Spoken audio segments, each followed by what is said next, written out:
எல்லாருக்கும் வணக்கம். இந்த வீடியோவில் ஸ்பெரிக்கல் மிரர், அதாவது கிளாஸ் 10 சிபிஎஸ்சி லைட் லெசனில் ஸ்பெரிக்கல் மிரர் பற்றி டிஸ்கஸ் பண்ண போகிறோம். அண்ட் அதுக்கு முன்னாடி பிளெயின் மிரரோட இமேஜோட கேரக்டரிஸ்டிக்ஸ் எப்படி இருக்குன்னு ஒரு தடவை பார்த்துருவோம். இப்போ இதுதான் பிளெயின் மிரர். அப்படின்னா பிளெயின் மிரரில் ஒரு பக்கம் கோட் பண்ணியிருப்பாங்க, சில்வர் கோட்டிங் இருக்கும். அண்ட் இந்த பக்கம் வந்து பாலிஸ்டர் சர்ஃபேஸ். இப்போ பாலிஸ்டர் சர்ஃபேஸ்க்கு முன்னாடி தான் எப்போதுமே வந்து ஆப்ஜெக்ட் வந்து ப்ளேஸ் பண்ணியிருப்பாங்க. இப்போ இந்த இடத்துல இதுதான் ஆப்ஜெக்ட். அப்படின்னா இப்போ கண்ணாடி முன்னாடி எப்படி இமேஜ் தெரியும் அப்படின்னா விர்ச்சுவலான இமேஜ் தான் தெரியும். விர்ச்சுவல் இமேஜ் தெரியும். அண்ட் இமேஜ் வந்து லேட்ரல் இன்வர்ஷன் சொல்லுவாங்க. அதாவது என்னது அப்படின்னா ரைட் சைடு வந்து எனக்கு லெஃப்டாகவும் லெஃப்ட் வந்து எனக்கு ரைட்டாகவும் தெரியும் இமேஜில், இது கண்ணாடியில் பார்க்கும்போது. அதுக்கு பேர் தான் வந்து லேட்ரல் இன்வர்ஷன். அண்ட் இன்னொன்று வந்து சேம் டிஸ்டன்ஸில் இருக்கும். அதாவது நம்ம பக்கத்தில் இருந்து பார்த்தோம் அப்படின்னா இமேஜும் பக்கத்தில் தெரியும், நம்ம தூரமாக நின்று பார்த்தோம் அப்படின்னா இமேஜும் நம்மளை கண்ணாடிக்குள்ளே ரொம்ப தூரமாக தெரியும். அண்ட் சேம் சைஸில் இருக்கும். நம்ம எப்படி இருக்கோமோ அதே மாதிரி தான் பிளெயின் மிரரில் வந்து இமேஜ் வந்து காட்டும். சைஸ் குண்டாவோ இல்லை ஒல்லியாவோ இல்லை குட்டியாவோலாம் காட்டாது. இப்போ இது எல்லாமே image characteristics of the plane mirror. இப்போ இதில் வந்து 2 டைப்ஸ் ஆஃப் ஸ்பெரிக்கல் மிரர் வந்து பார்க்க போகிறோம். 2 டைப்ஸ் இருக்குது. ஒன்று வந்து கான்கேவ் அண்ட் இன்னொன்று வந்து கான்வெக்ஸ். 2 டைப் ஆஃப் மிரர் இருக்குது. இப்போ கேவ்னாலே என்னது, நம்மளுக்கு குகை மாதிரி இருக்கும். இப்போ குகை எப்படி வரையலாம் அப்படின்னா இந்த மாதிரி வரையலாம். This is your concave mirror. இப்போ இந்த இடத்துல உங்களுக்கு தோணும், ஏன் இப்படி தான் வரையணுமா, இப்படி வரைஞ்சிட்டு இதுதான் என்னோட கான்கேவ் அப்படின்னு சொல்லலாம் அப்படின்னு தோணும். பட் ஆப்ஜெக்ட் எப்போதுமே மிரருக்கு லெஃப்ட் சைடு தான் வைக்கணும். அதுக்கு பிளெயின் மிரராக இருந்தாலும் சரி, நம்ம வந்து அதாவது டயக்ராமேட்டிக்காக வரையும் போது நம்மளோட ஆப்ஜெக்ட் எப்போதுமே லெஃப்ட் சைடு தான் வைக்கணும். That is the rule, that is the Cartesian sign rule. இப்போ எப்போதுமே ஆப்ஜெக்ட் வந்து லெஃப்ட் சைடு வைக்கிறோம் அப்படின்னா நம்மளுக்கு பாலிஸ்டு சர்ஃபேஸ் லெஃப்ட் சைடு நோக்கி ஃபேஸ் பண்ண மாதிரி இருக்கும், கோட்டட் வந்து ரைட் சைடில் இருக்கணும். அதே மாதிரி தான் கான்வெக்ஸுக்கும். இதில் வந்து கான்வெக்ஸ் எப்படி வரையணும், அப்போ இந்த இடத்துல கர்வ்டு அவுட்வேர்ட். கான்வெக்ஸ் வந்து எனக்கு கர்வ்டு அவுட்வேர்டாக இருக்கும். கேவ்னாலே பள்ளம். ஸோ அந்த மாதிரி ஞாபகம் வச்சுக்கோங்க. இப்போ கேவ் வந்து கர்வ்டு இன்வேர்டாக இருக்கும். This is curved inward and இது வந்து கர்வ்டு அவுட்வேர்ட். 2 கேஸ்லையுமே ஆப்ஜெக்ட் எப்போதுமே லெஃப்ட் சைடு தான் வைக்கணும். That is the Cartesian sign rule. இப்போ இந்த இடத்துல லைட் ரே, இப்போ parallel beam of light ray வந்து கான்கேவில் பட்டுச்சு அப்படின்னா இது எல்லாமே ஒரு பர்டிகுலர் பாயிண்டில் வந்து ஃபோக்கஸ் ஆகும். That point is call the principal focus அப்படின்னு சொல்கிறாங்க. இது எப்போதுமே ரே டயக்ராம் வரையும் போது, லைட் ரே வரையும் போது டைரக்ஷன் வந்து கண்டிப்பாக மென்ஷன் பண்ணியிருக்கணும். இப்போ parallel beam of light rays வந்து கான்கேவ் மிரரில் ஹிட் ஆச்சு அப்படின்னா it can converge at a particular point. அந்த பாயிண்ட்டை தான் என்னன்னு சொல்கிறாங்க அப்படின்னா principal focus of that particular mirror. இப்போ இந்த கான்கேவ் மிரருக்கு இதுதான் அந்த பிரின்சிபல் ஃபோக்கஸ். இப்போ இந்த இடத்துல எல்லா லைட்ரையுமே கன்வர்ஜ் ஆச்சு. So that's why it is called converging மிரர்னு சொல்லுவாங்க. அண்ட் இந்த இடத்துல இது கான்வெக்ஸில் parallel beam of light ray வந்து ஹிட் ஆச்சு அப்படின்னா இது என்ன பண்ணும் அப்படின்னா கர்வ்டு அவுட்வேர்டாக இருக்குல்ல, அப்போ எல்லா லைட் ரேயும் அவுட்வேர்டாக வெளியில் போகும் அப்படின்ற மாதிரி ஞாபகம் வச்சுக்கோங்க. அப்போ இந்த இடத்துல லைட் ரேஸ் எல்லாமே வெளியில் போக ஆரம்பிக்கும், அதாவது டைவர்ஜ் ஆகி வெளியில் போகும். இப்போ இதுக்கு பேர் டைவர்ஜிங் மிரர். அப்போ எந்த இடத்துல இமேஜ் கிடைக்கும் அப்படின்ற டவுட் வரும். இப்போ இந்த இடத்துல நானாக என்ன பண்ணுவேன் அப்படின்னா இதை நான் எக்ஸ்டெண்ட் பண்ணிவிட்டு எனக்கு இந்த இடத்துல விர்ச்சுவலான இமேஜ் கிடைக்கும். ஸோ கான்வெக்ஸுக்கு எனக்கு எஃப் வந்து ரைட் சைட் கிடைக்கும். ஆக்சுவலி எனக்கு லைட் ரே பட்டு எல்லாமே டைவர்ஜ் ஆகி வெளியில் போயிடுச்சு. ஆனால் நானாக எக்ஸ்டெண்ட் பண்ணி இந்த இடத்துல எனக்கு ஒரு இமேஜ் கிடைக்கும். அந்த இமேஜ் வந்து விர்ச்சுவல் இமேஜ் அப்படின்றத சொல்லுவாங்க. ஸோ கான்வெக்ஸ் மிரரில் எப்போதுமே விர்ச்சுவல் இமேஜ் கிடைக்கும். வேறஸ் இன் கான்கேவில் உங்களுக்கு ரியலான இமேஜ் கிடைக்கும், ரியல் இமேஜ்.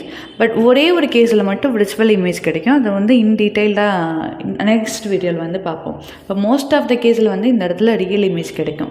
அண்ட் ரியலுக்கும் விர்ச்சுவலுக்கான டிஃப்ரென்ஸ் என்னன்னு பார்த்தோம் அப்படின்னா, இப்போ ரியல் இமேஜ் வந்து எனக்கு வந்து இமேஜ் வந்து ஸ்க்ரீனில் வந்து கேப்சர் ஆகும். ஃபார் எக்ஸாம்பிள் ஒரு டார்ச் லைட் எடுத்து கண்ணாடியில் அடிக்கிறீங்கன்னு வச்சுக்கோங்க, இதான் உங்கள் கண்ணாடி. இப்போ டார்ச் லைட் வச்சு இங்கே க்ளோ பண்ணுறோம் அப்படின்னா இது பட்டுட்டு வேறு இடத்துல ஏதோ ஒரு இடத்துல நம்மளுக்கு ரிஃப்ளெக்ட் ஆகி அந்த டார்ச் லைட் நம்மளுக்கு வந்து ஏதோ ஒரு வால்லையோ இல்லை ஏதோ ஒரு ஸ்க்ரீன்லேயோ கேப்சர் ஆகும்ல, அது வந்து உங்களோட ரியல் இமேஜ். அப்போ எனக்கு ஸ்க்ரீனில் கேப்சர் ஆச்சு அப்படின்னா அது வந்து ரியல் இமேஜ். வேறஸ் எனக்கு ஸ்க்ரீனில் கேப்சர் ஆகாமல் எனக்கு கண்ணாடிக்குள்ளேயே ஒரு இமேஜ் தெரியும்ல, அந்த இமேஜ் வந்து விர்ச்சுவல் இமேஜ். ஸோ இதுதான் ரியலுக்கும் விர்ச்சுவலுக்குமான டிஃப்ரென்ஸ். அண்ட் வேறு என்ன டிஃப்ரென்ஸ் அப்படின்னா, இதுக்கு வந்து ரியல் ஃபோக்கஸ் இருக்கும் அண்ட் இதுக்கு வந்து விர்ச்சுவலான ஃபோக்கஸ் இருக்கும். இதுதான் வந்து கான்கேவ் அண்ட் கான்வெக்ஸுக்கான டிஃப்ரென்ஸ். இப்போ கான்கேவ் மிரரோட பார்ட்ஸ் என்னென்ன அப்படின்றத பார்த்துருவோம். அண்ட் இந்த லைனுக்கு பேர் வந்து பிரின்சிபல் ஆக்சிஸ். நம்மளாம் ஒரு இமேஜினரி லைன் ட்ரா பண்ணிவிட்டு அந்த லைன் வந்து அந்த மிரருக்கு வந்து சென்டர் பாயிண்டில் வந்து கிராஸ் ஆகிற மாதிரி நம்மளாம் இமேஜின் தான் பண்ணணும். இது எதுவுமே இந்த மிரரில் வந்து மென்ஷன் பண்ணியிருக்க மாட்டாங்க. ஸோ நம்மளாம் இமேஜின் பண்ணிடுவோம். அண்ட் இந்த பாயிண்ட் வந்து போல். அண்ட் இந்த கான்கேவ் மிரருக்கு எங்கே இருக்கும் ஃபோக்கஸ்? இப்போ ஃபோக்கஸ் வந்து இந்த இடத்துல லெஃப்ட் சைடு இருக்கும். அப்போ இந்த இடத்துல ஃபோக்கஸ் இருக்கும். அப்போ this is my focal point. இப்போ நான் இது வந்து நான் இன்னும் எக்ஸ்டெண்ட் பண்ணி இமேஜின் பண்ணேன் அப்படின்னா இந்த மாதிரி ஒரு ஸ்பியர் மாதிரி கிடைக்கும். இப்போ ஸ்பியர்னாலே கண்டிப்பாக ஒரு சென்டர் இருக்கும். அந்த பாயிண்ட் வந்து c, centre of the curvature.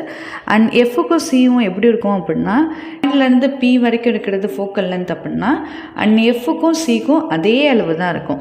So f plus f is equal to 2Fன்றது கிடைக்கும். அப்போ இந்த Cன்றது is nothing but the radius of the spherical mirror. அப்போ R இஸ் ஈக்குவல் டு 2Fன்னு எழுதலாம். இந்த radius is nothing but F plus F. So R is equal to 2F. அதே மாதிரி தான் கான்வெக்ஸ் மிரர் இருக்கும். This is your convex mirror. இது வந்து கோட் பண்ணியிருக்க சர்ஃபேஸ். நானாக ஒரு இமேஜினரியாக ஒரு line crosses between P, F and C. அந்த லைனுக்கு பேர் பிரின்சிபல் ஆக்சிஸ்.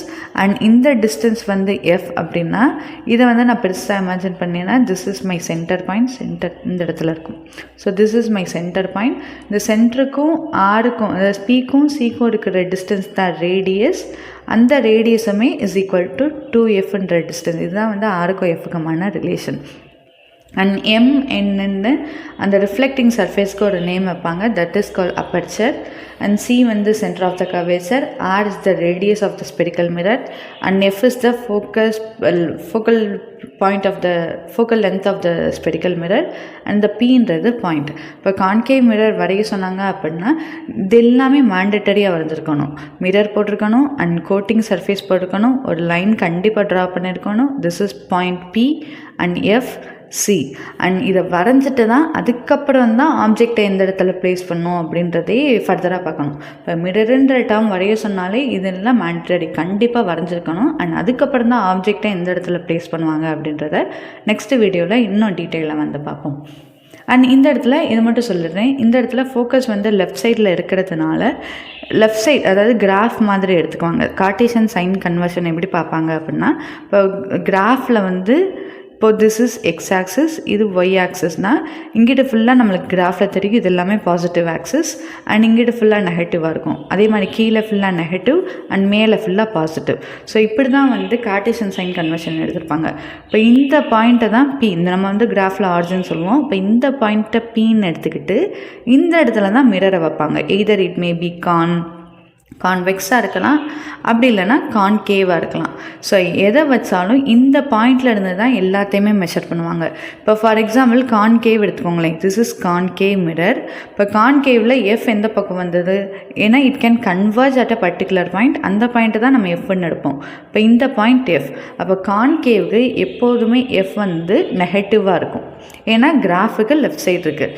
இது கான்வெக்ஸ் எடுத்துக்கிட்டோம் அப்படின்னா, இப்போ ஃபார் எக்ஸாம்பிள் கான்வெக்ஸ் எடுத்துக்கிட்டோம். இப்போ this is my convex mirror. இப்போ இந்த இடத்துல ஆப்ஜெக்ட் எப்போதுமே லெஃப்ட் சைடு தான் வைப்போம். அண்ட் ஆப்ஜெக்ட் லெஃப்ட் சைடு வச்சுட்டு உங்களுக்கு இமேஜ் எங்கே கிடைக்கும் அப்படின்னா ரைட் சைடு கிடைக்கும். ஏன்னா விர்ச்சுவலான இமேஜ் கிடைக்கும். அப்போ இந்த இடத்துல ஃபோக்கஸ், இதுதான் கான்வெக்ஸோட ஃபோக்கஸ். அப்போ ஃபோக்கஸ் வந்து கான்வெக்ஸுக்கு வந்து எனக்கு ரைட் சைடு இருக்குது. அப்போ ஃபோக்கஸ் வந்து இதுக்கு வந்து பாசிட்டிவாக இருக்கும். அண்ட் எஃப் வந்து ஃபோக்கல் லென்த். அண்ட் இன்னும் ஃபர்தராக அடுத்தடுத்த வீடியோவில் யூனா என்ன, வினா என்ன, அப்புறம் யூ எப்படி கால்குலேட் பண்ணணும், வி எப்படி கால்குலேட் பண்ணணும், and mirror formula, magnification formula இன்னும் டீட்டெயிலாக நெக்ஸ்ட் வீடியோவில் பார்ப்போம். அண்ட் இந்த சேனலை புதுசாக பார்க்குறதுனா சப்ஸ்கிரைப் பண்ணிக்கோங்க. அண்ட் அடுத்தடுத்து சிபிஎஸ்சி கிளாஸ் 10க்கான videos, science videos, not only physics, even chemistry and biology can be uploaded. And stay tune and subscribe and keep supporting. Thanks for watching.